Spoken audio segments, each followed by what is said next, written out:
Hello everyone. Today we will discuss about special cases for electric field intensity at any point due to short electric dipole.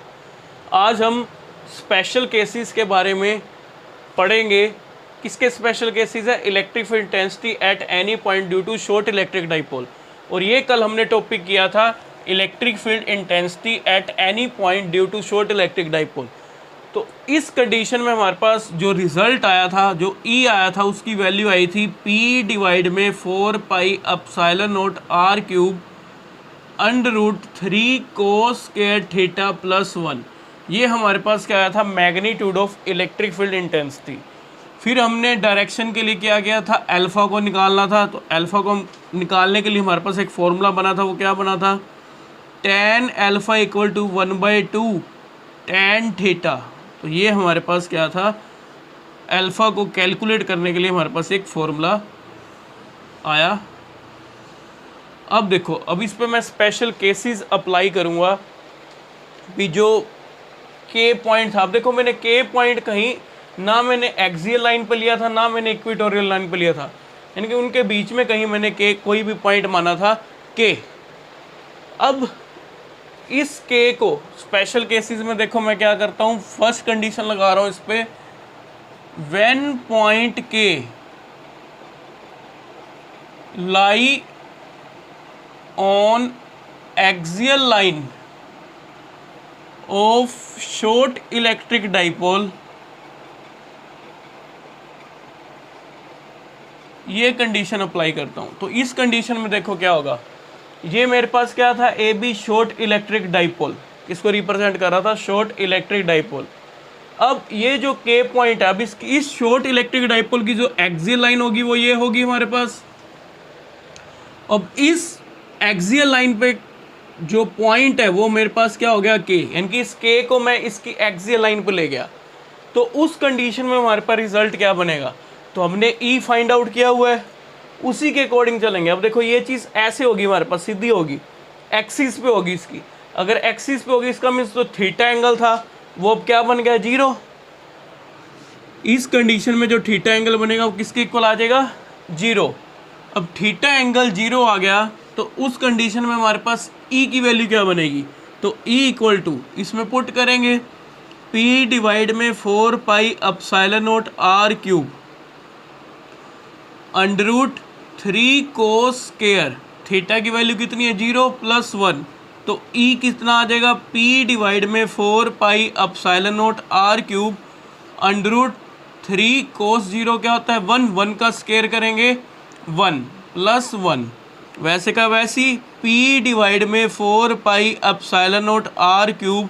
तो यहाँ पे क्या बन गया? 3 plus 1 4 का under करते हैं तो हमारे पास क्या आता है? 2। तो रिजल्ट क्या बना? 2p 4 pi naught r cube. तो देखो ये वही कंडीशन आ गई जो हमने एक्सियल लाइन में की थी। तो ये चीज़ ध्यान रखना भी, जब हम के पॉइंट को कहाँ लाई कर दें? शॉर्ट डाइपोल की एक्सियल लाइन पे लाई करें, और उस कंडीशन में वही सेम कंडीशन बन जाएगी। उस कंडीशन में जैसे ओ के था, मेरे पास आर था, तो ये भी मेरे पास आर।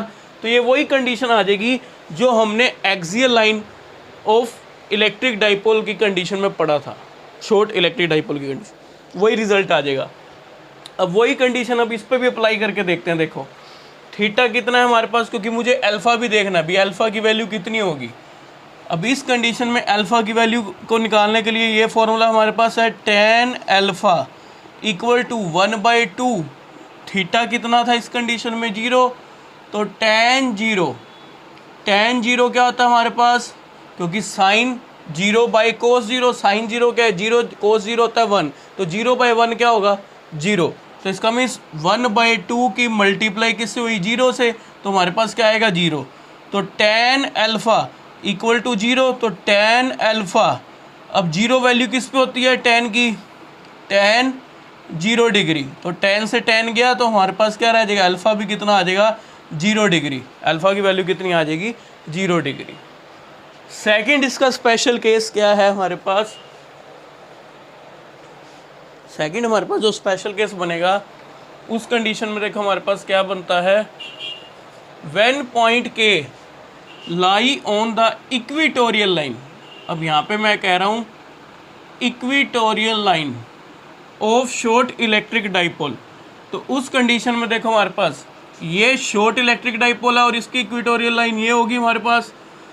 अब इस लाइन पे, इस इक्वेटोरियल लाइन पे ये पॉइंट के आ गया, तो उस कंडीशन में हमारे पास अब देखो ये लाइन ऐसे होगी, यानी कि जो परपेंडिकुलर किसके है, डाइपोल लेंथ के, जो किसके परपेंडिकुलर होगी, यानी कि डाइपोल एक्सिस के क्या है, परपेंडिकुलर। तो इसका मीन्स जो थीटा एंगल, ये वाली लाइन ऐसे होगी, तो इसका मीन्स थीटा एंगल कितना बन गया, 90 डिग्री। तो यहाँ पे थीटा कितना हो जाएगा, 90 डिग्री। तो हम यहाँ वैल्यू पुट करेंगे इसी फॉर्मूले में, तो E equal to P divide में 4 pi epsilon naught r cube, और यहाँ जीरो की जगह अब क्या आ जाएगा, 90 डिग्री। अब इसको सोल्व करते हैं हमारे पास, तो वैल्यू क्या बनेगी, तो E equal to P divide में 4 pi epsilon naught r cube cos 90। Cos 90 क्या होता है हमारे पास, जीरो, जीरो का स्क्वायर करेंगे जीरो, अब जीरो की मल्टीप्लाई 3 से करेंगे जीरो, जीरो प्लस 1 क्या रह गया, 1, 1 का अंडर रूट क्या आ गया, 1। तो हमारे पास जो रिजल्ट आएगा यहाँ पे E किसके इक्वल आ जाएगा, P डिवाइड में 4 pi epsilon naught r cube. तो ये देखो वही कंडीशन आ गई, इक्वेटोरियल लाइन वाली कंडीशन जो हमने पहले पढ़ी हुई है, उसमें हमने यही निकाला था रिजल्ट जब हम शॉर्ट डाइपोल की कंडीशन करते थे उसमें भी। तो हमारे पास E यही आया था, P डिवाइड में 4 pi epsilon naught r cube. अब अल्फ़ा देखना है भी, अल्फ़ा एंगल कितना होगा, अल्फ़ा एंगल निकालने के लिए देखो क्या होगा हमारे पास, यही थीटा इक्वल टू क्या पुट करेंगे, 90 डिग्री। तो tan alpha equal to 1/2 tan 90। अब tan 90 हमारे पास कितना होता है, जिसको हम डिफाइन नहीं कर सकते, यानी कि इनफाइनाइट। क्या होता है हमारे पास, इनफाइनाइट। अब इनफाइनाइट की मल्टीप्लाई किससे करेंगे, 1/2 से, तो वो भी क्या बनेगा, इनफाइनाइट। अब ये वैल्यू किस पे थी हमारे पास, इनफाइनाइट वैल्यू tan की किस पे होती है हमारे पास, tan 90 पे। तो tan से tan गया, हमारे पास अल्फ़ा कितना आ गया, 90 डिग्री। तो ये देखो हमारे पास ये वैल्यू आ जाएगी। अब इस कंडीशन को देखो भी कैसे अल्फ़ा, यहाँ से भी हमें समझ आ रहा है भी अल्फ़ा यहाँ पे कितनी वैल्यू आ रही है। यहाँ पे अल्फ़ा की वैल्यू जब एक्सियल वाली कंडीशन में किया तो अल्फ़ा 0 डिग्री आ रहा था। तो उस कंडीशन में हमारे पास जब एक्सियल वाली कंडीशन होती थी तो हमारे पास जो रिजल्टेंट होती थी उसकी डायरेक्शन यही होती थी, इस तरफ, ये वाली डायरेक्शन होती थी। इसका मीन्स ये जो kn होगा उसकी अब डायरेक्शन इस तरफ होगी, तो इसका मीन्स जो अल्फ़ा की जो वैल्यू हो जाएगी वो हमारे पास क्या आ जाएगी, 0। अब इस कंडीशन में, इक्वेटोरियल वाली लाइन में कंडीशन में चलें तो यहाँ पे क्या आता था मेरे पास, ये वाली डायरेक्शन होती थी रिजल्टेंट इलेक्ट्रिक फील्ड इंटेंसिटी की, जो कि हमने इक्वेटोरियल लाइन में पढ़ा हुआ है। तो इस कंडीशन में हमारे पास अगर देखें kn, तो kn इसका मीन्स यहाँ ये एंगल कितना हो जाएगा, अल्फ़ा एंगल कितना बन रहा है, 90 डिग्री बन रहा है। क्या बन जाएगा हमारे पास, 90 डिग्री। इसका मीन्स हमें ये पता चला जो रिजल्टेंट इलेक्ट्रिक फील्ड इंटेंसिटी है वो क्या होगी, परपेंडिकुलर होगी। परपेंडिकुलर किसके ऊपर होगी, इक्वेटोरियल लाइन के। किसके परपेंडिकुलर होगी, इक्वेटोरियल लाइन। तो ये हमारे पास क्या थे, स्पेशल केसेस। अब इसके बेस पे हम क्या करते हैं, न्यूमेरिकल करते हैं हमारे पास। तो वो न्यूमेरिकल्स क्या बनेंगे,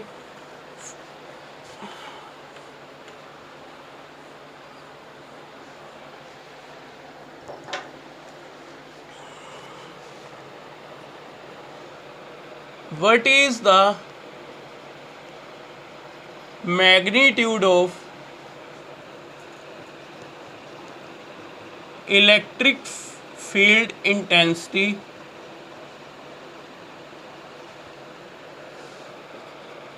due to a dipole of moment 2 multiply 10 की power -8 coulomb metre at a point distant 1 meter from the center of dipole when line joining the point to the center of dipole makes an angle of 60 degree with dipole axis। ये हमारे पास question है। तो अब इसको देखो कैसे solve करेंगे हम। ये वही सेम क्वेश्चन है जो अभी हमने यहाँ डायग्राम बनाया था शॉर्ट डाइपोल वाली कंडीशन। तो उसके लिए वही सेम चीज़ देखो। अब इसमें क्या फाइंड आउट करना है, इलेक्ट्रिक फील्ड इंटेंसिटी ई निकालनी है। ये वही सेम शॉर्ट डाइपोल हो गया हमारे पास और उसका डाइपोल मोमेंट उसने दिया हुआ है हमारे पास। जैसे अगर मैं इसमें ड्रॉ करूँ, ये ए बी हो गया। हम इस के पॉइंट पे क्या देखते थे, electric field intensity O centre हो गया, centre of an electric dipole. अब वो क्या कह रहा है देखो, magnitude of electric field intensity due to a dipole of moment. इसका जो डाइपोल मोमेंट है जिसको हम पी से रिप्रेजेंट करते हैं वो कितना है, 2 × 10⁻⁸ कूलम मीटर। एट ए पॉइंट, किसी पॉइंट पे देखना है इलेक्ट्रिक फील्ड इंटेंसिटी, और वो जो पॉइंट है उसकी जो दूरी है वो कितनी है, 1 metre. 1 metre from the centre of the dipole, from the centre of the dipole. अभी हमने ये देखना भी पॉइंट इस तरफ है, इस तरफ है, इस तरफ है। तो उसने आगे कंडीशन लगाई है, when line joining the point two the centre of the dipole makes an angle of 60 degree. तो ये देखो, ये लाइन ज्वाइन कर रहा हूँ। लाइन ज्वाइन किस में हो रही है हमारे पास, उस पॉइंट पे, जिस पॉइंट पे हमने इलेक्ट्रिक फील्ड इंटेंसिटी देखनी है, to the centre of the dipole. ये सेंटर हो क्या था, centre of dipole. Makes an angle of 60 degree with dipole axis. Dipole axis कौन सी है, यही है हमारे पास। तो ये जो थीटा, हम यहाँ पे थीटा लेके चलते थे, इसका हमें थीटा की वैल्यू दी है, वो कितनी दी हुई है हमें, 60 डिग्री। कितनी दी हुई है, 60 डिग्री। और हमने इसमें मैग्नीट्यूड निकाला था डाइपोल की कंडीशन में, इलेक्ट्रिक डाइपोल यानी कि शॉर्ट डाइपोल की कंडीशन में। तो ई की वैल्यू कितनी आती थी हमारे पास, P डिवाइड में 4πε0 r³ √3 cos के थीटा प्लस 1। तो E इक्वल टू P की कितनी वैल्यू दी हुई है, 2 × 10⁻⁸ डिवाइड में, अब 1/4πε0 सभी को पता वैल्यू कितनी होती है, 9 × 10⁹ r। अब O के हम डिस्टेंस क्या लेके चलते थे, r। अब है r भी दिया हुआ है, r कितना दिया हुआ है डिस्टेंस, वो दूरी कितनी दी हुई है, 1 मीटर। इसका मीन्स r की वैल्यू कितनी है, 1 मीटर। तो 1 का क्यूब √3 cos थीटा कितना दिया हुआ है, 60 डिग्री प्लस 1। तो E इक्वल टू कितना आ जाएगा हमारे पास, 18, 2 9 18, 10⁻⁻8 मल्टीप्लाई 10⁻9। ये प्लस में है, ये माइनस में। तो इसका मीन्स मेरे पास क्या रहेगा यहाँ पे, 10 डिवाइड में 1 का क्यूब करेंगे 1 √3 cos 60 की वैल्यू होती है 1/2। अब इसका स्केयर है तो स्केयर वैसे का वैसी कर दिया, प्लस 1 वैसे का वैसी। तो E इक्वल टू कितना आ जाएगा हमारे पास, 180 स्केयर रूट या अंडर रूट कह दें हम, हमारे पास क्या आ जाएगा, 3। 1/2 का स्केयर करेंगे कितना आ जाएगा, 1/4। कितना आ जाएगा हमारे पास, 1/4। और 3 से मल्टीप्लाई करेंगे कितना आ जाएगा, 3 डिवाइड में 4 प्लस 1। अब इसको सोल्व करते हैं तो हमारे पास वैल्यू क्या बनती है, E equal to 180 under root क्या आ गया मेरे पास, एलसीएम कितना आएगा, 4, 3। यहाँ से 4 से 4 कैंसिल है, ऊपर 3 है तो 3 वैसे का वैसे ही आ जाएगा प्लस। अब 4 की मल्टीप्लाई 1 से करेंगे कितना आ जाएगा, 4। तो E इक्वल टू 180, यहाँ ऊपर कितना बन गया, √7। नीचे क्या है, √4 4 का अंडर करते हैं तो हमारे पास क्या आता है, 2। इसको कैंसिल आउट कर देंगे कितना रहेगा, 90। तो हमारे पास रिजल्ट क्या बन गया, 90 मल्टीप्लाई √7। अब 90 मल्टीप्लाई √7 की जो वैल्यू होती है वो अप्रोक्सीमेट होती है 2.65। कितनी होती है हमारे पास, 2.65। अब इसको सोल्व करोगे तो तुम्हारे पास वैल्यू आ जाएगी 238.5 न्यूटन पर कूलम। तो ये हमारे पास क्या आ जाएगा, आंसर आ जाएगा। तो 238.5 न्यूटन पर कूलम। ध्यान रखना यूनिट हम जरूर लगाते हैं, जब भी हम कोई भी चीज़ फाइंड आउट करते हैं तो उसके यूनिट जरूर लगाने हमने। I hope you will understand. Thank you, have a nice day.